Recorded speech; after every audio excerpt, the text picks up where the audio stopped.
Welcome to the Deep Dive. We're the show that digs through all the information, tries to cut through the noise, and hopefully brings you the insights that really matter. That's the plan. And today we are plunging into Amazon. I mean, you know them. They're just everywhere in our lives, right? From the package arriving at your door to the cloud powering, well, a massive part of the internet. Absolutely undeniable. But what's really going on behind the scenes? What's driving this huge company? And how is it maybe quietly changing not just how we shop, but technology itself? Well, that's exactly what we want to explore today. Right. We're going to look past just the big numbers and the corporate speak from Amazon's latest results Q2 2025. Right. Our mission here is to really uncover the interesting insights, the key things driving their strategy, and where they might be heading. Especially, and this is key, how their big bets on things like AI are really reshaping the whole company. Okay, let's start with some of those headline figures then, just to set the scene. Amazon reported, get this, $167.7 billion in revenue for Q2. Huge number. It really is, and that's up 12% year over year, even if you strip out foreign exchange effects. But here's what caught my eye. Operating income jumped significantly, up 31% year over year, hitting $19.2 billion. Yeah, that's a big increase. Suggests more than just growth, maybe better profitability. Exactly. It feels like a shift. Now, on the other side of the coin, their trailing 12-month free cash flow actually went down compared to last year, came in at $18.2 billion. Interesting. So revenue and operating income up strongly, but free cash flow down a bit. Yeah, something to keep an eye on. But what's really fascinating, I think, isn't just the scale of the numbers. It's how Amazon thinks about achieving them.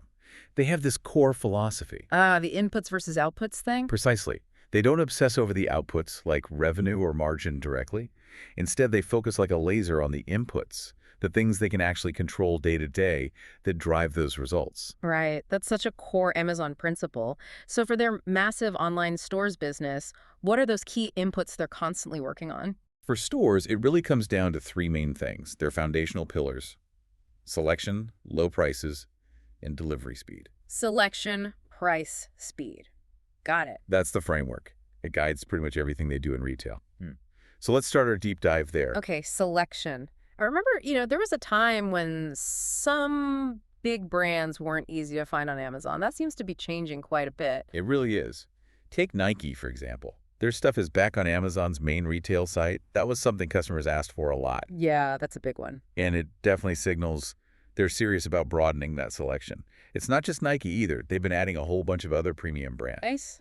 Well, Away Luggage, Aveda, Marc Jacobs fragrances, even luxury fashion from Saks. Think Dolce & Gabbana, Stella McCartney. Wow, okay, so really pushing into higher end segments too. Exactly. Positioning themselves as a destination for, a much wider range of stuff. And what about things like groceries? I heard they've been expanding their perishables pilot. They have, and quite successfully, it seems. The adoption numbers are pretty interesting. 75% of the people using it this year were trying Amazon for perishables for the first time. 75%. Yeah. And maybe even more telling, 20% of those first-timers came back multiple times in just their first month. Okay, that suggests they're actually figuring out how to make fresh food delivery work for them. That's notoriously difficult. It really is. And all this expansion and selection connects directly to that second pillar: low prices. Their commitment there seems unwavering. It does. It's not just talk.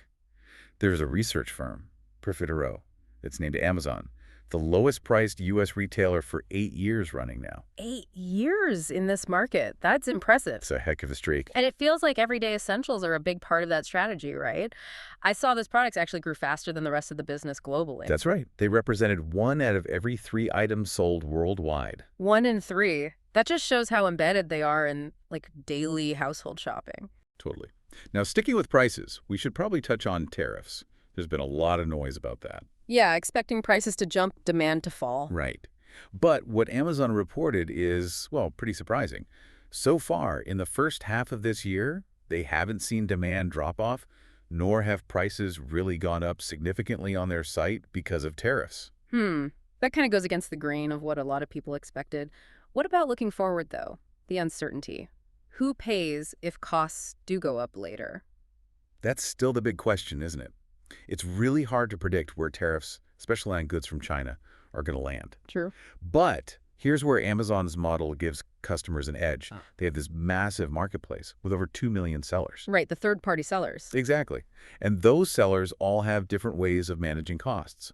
Some might absorb tariff increases, others might pass them on. That variety means you, as a customer, are more likely to find someone offering a competitive price, even if some specific sellers raise theirs. It sort of acts as a buffer. Okay, that makes sense. A built-in level of competition. Let's shift to that third input, speed. Amazon's delivery network transformation sounds huge, re-architecting the U.S. network regionally. Yeah, it's a fundamental change. The whole idea is to store inventory much, much closer to where customers actually live. Which should mean faster delivery. Faster delivery, yes, but also lower costs for them to operate. It's about efficiency, too. And are they seeing results from this shift? Oh, yeah. The Q2 numbers were pretty stark. Over a 40% year-over-year increase in orders going through these more direct regional lanes. 40%. Plus, a 12% cut in how far packages travel on average, and almost 15% fewer times each item gets handled. Fewer touches, shorter distances. I get it. That sounds like it adds up. It really does. It means they can often get more items into a single box, which improves their overall cost to serve, makes the whole system leaner. So, smarter placement, fewer shipments, lower costs. Win-win. Pretty much. And it directly feeds into speed. They hit a new global speed record for Prime members this quarter. Faster than ever before. Yep, 30% more items delivered same day or next day in the U.S. compared to last year. 30% more. That's a noticeable difference for customers. Definitely. And they're not stopping in the big cities. They plan to expand same day and next day to tens of millions more people in over 4,000 smaller cities, towns, even rural areas by the end of the year. Really? Expanding that fast delivery into smaller communities. Yeah, over 1,000 are already live. And this is the customer response has been really strong. People shopping more often, buying more essential. It's about making that convenience accessible everywhere. That level of speed and efficiency, though, it has to involve a ton of automation and AI behind the scenes, right? Absolutely massive investment there. They just deployed their 1 millionth robot across their global fulfillment network. 1 million robots. Just let that sink in. It's incredible scale. And it's not just about moving boxes. They've got new automated package sorting tech that brings items to employees ergonomically.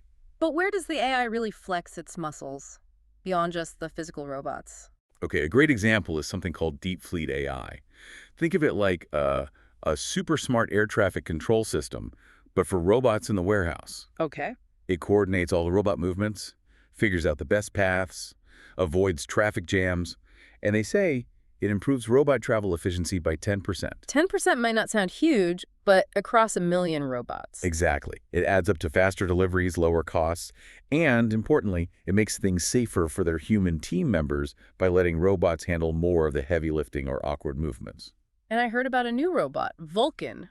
What's special about that one? Yeah, Vulcan's interesting. It's their first robot that combines sight and touch, so it can navigate more cluttered, complex spaces and handle items more delicately. Again, aimed at making jobs safer and easier. Sight and touch. It's starting to sound pretty advanced. It is. And AI isn't just in the robots. They're using AI-powered demand forecasting, which they say improved regional accuracy by 20%.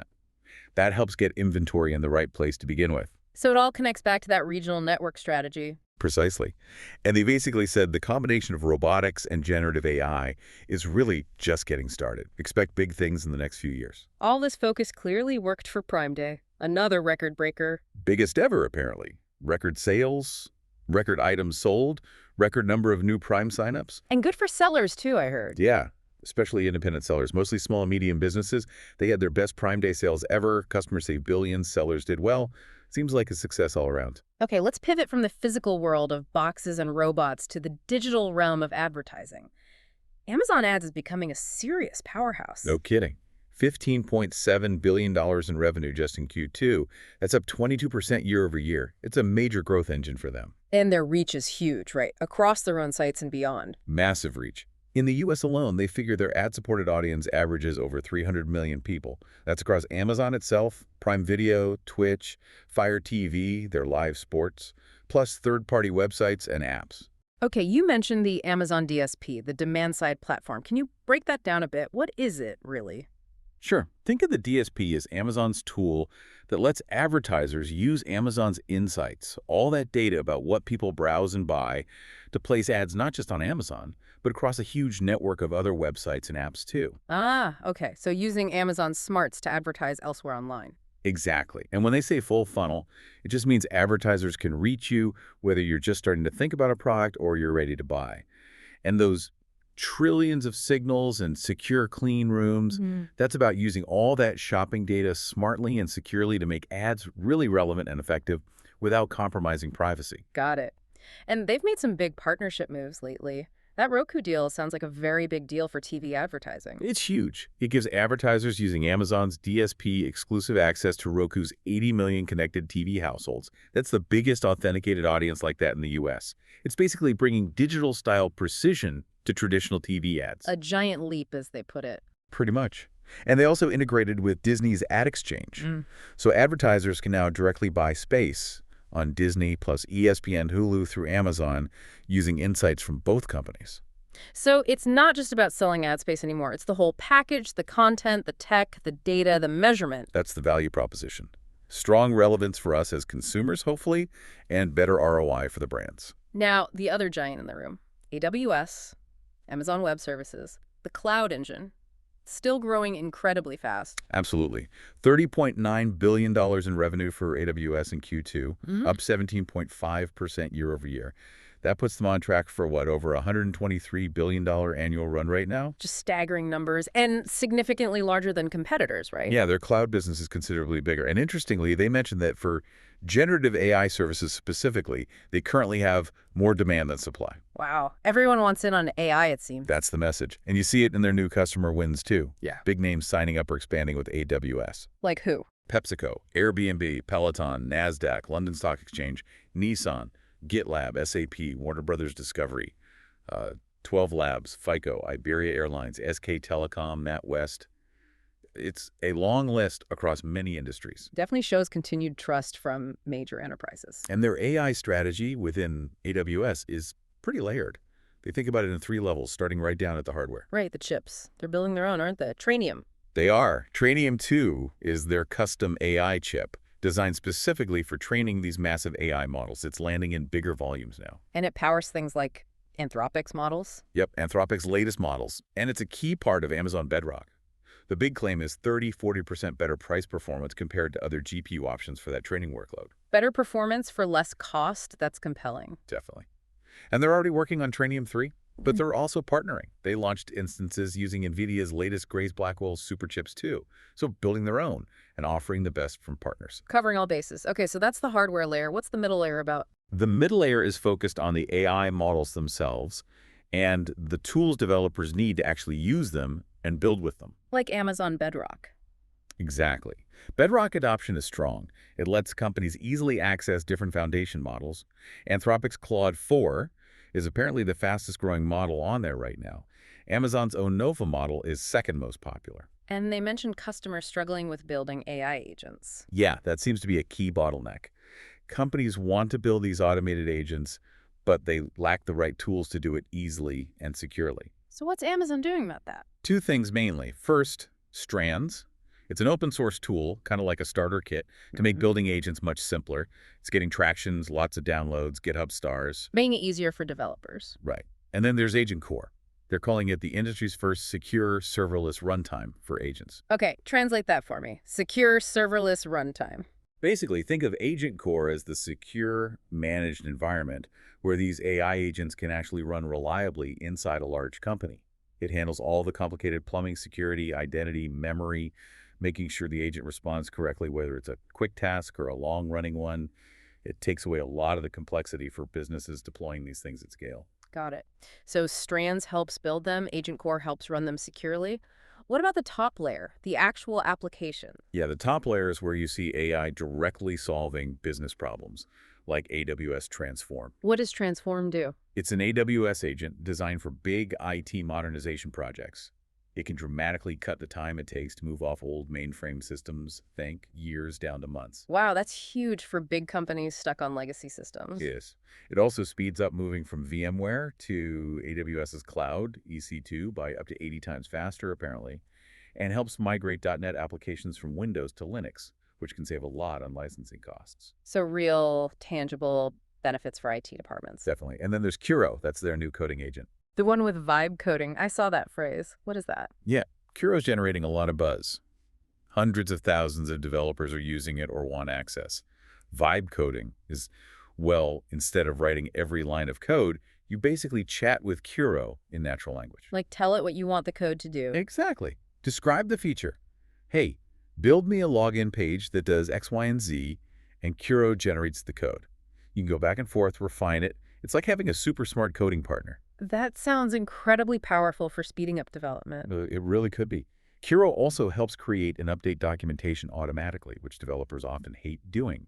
And it has these event-driven agent hooks, basically. It can proactively do helpful things like update test files or scan for security issues as you code, like an experienced teammate would. Okay, so AWS is firing on all cylinders with AI, hardware, tools, applications, and the overall market opportunity is still massive. Huge. They keep pointing out that 85–90% of global IT spending is still on-premises, not in the cloud. Still that high. Yeah.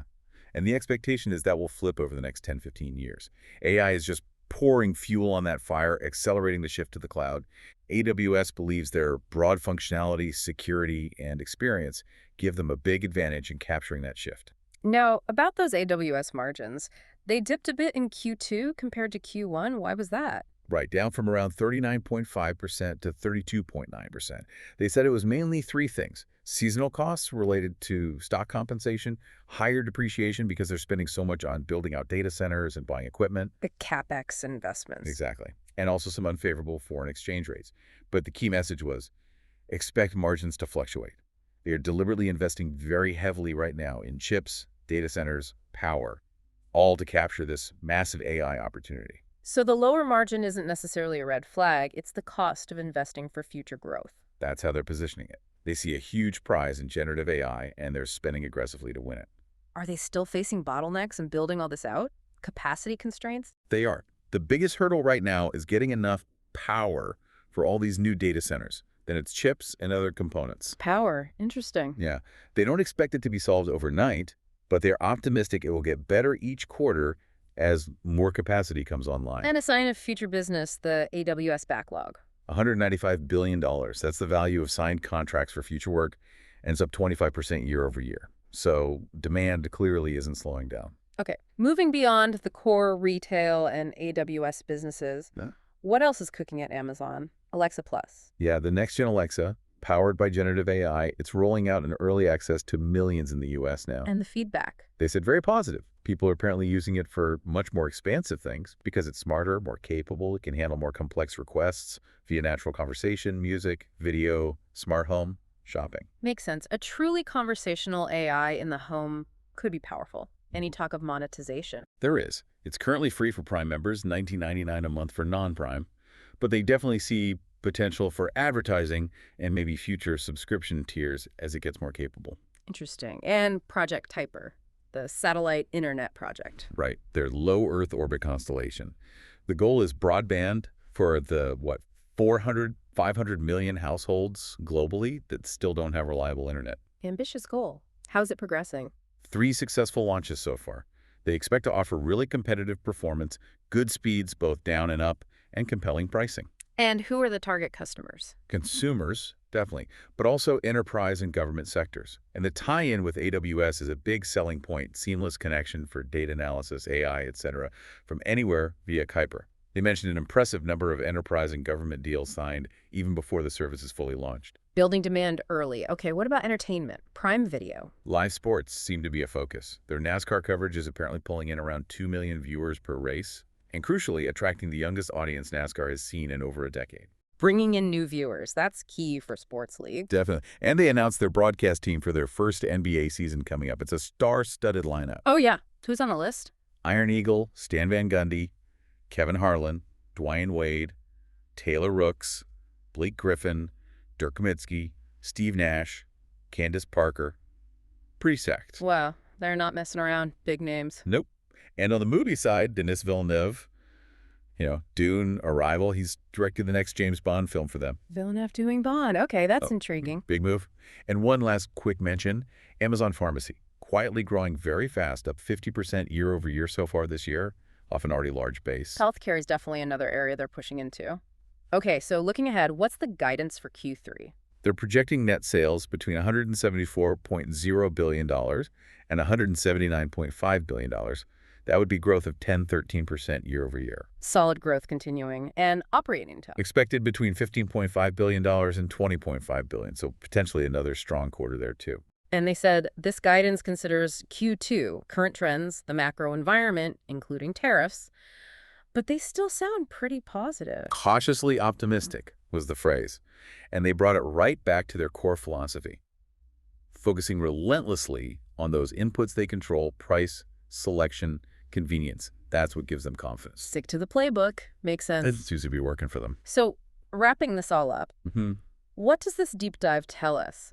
It feels like Amazon isn't just getting bigger. It's fundamentally investing in the underlying tech, AI, logistics to change how everything works.